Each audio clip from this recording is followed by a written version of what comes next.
কিছু করতে পারেননি। এবং মাথার তাজ যিনি ছিলেন সবচেয়ে বড় দলের, সেই মাথার তাজটাকে মাত্র 2 কোটি টাকা এদিক সেদিক করার কারণে যখন তাকে 7 বছর জেল খাটাইছিল, সেই মাথার তাজের জন্য আপনারা কি করতে পেরেছেন? সেই মাথার তাজ যখন বিদেশে চিকিৎসার জন্য কাকুতি জানাচ্ছে, তখন তার সাথে ডালপালা সবাই কিন্তু বিদেশে বারবার গিয়ে চিকিৎসা করে। মাতুল্য নেত্রীর জন্য কোনো ফিলিং ছিল না। যে তাদের মাতুল্য নেত্রী যে যেতে পারে না, কোথায় টাচ করেছিল তাদের? আমি কিন্তু খুব দুঃখে কথাটা বলতেছি, কোনো প্রেমে না, কারো বিরুদ্ধে নয়।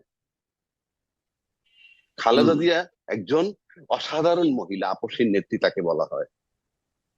তার যেটুক দুঃখ ঘুষাই দিছে এই ছাত্ররা, প্রফেসর ইউনূস এবং আর্মি চিফ তার বাসায় গিয়ে। এরপরে কি এক চুল দুঃখ কেউ দূর করতে পারছে তার আর? আমি কিন্তু মনের দুঃখে বলতেছি, আমি কারো বিরুদ্ধে বলছি না। তাহলে যারা বলে ইউনূস সাহেব আরো 4 বছর থাকুক, 5 বছর থাকুক, কেউ কয় সারা জীবন থাকুক, কেউ কয় 50 বছর থাকুক, আমি একবার এখন পর্যন্ত বলিনি, বিকজ আই প্রেফার ইলেকশন।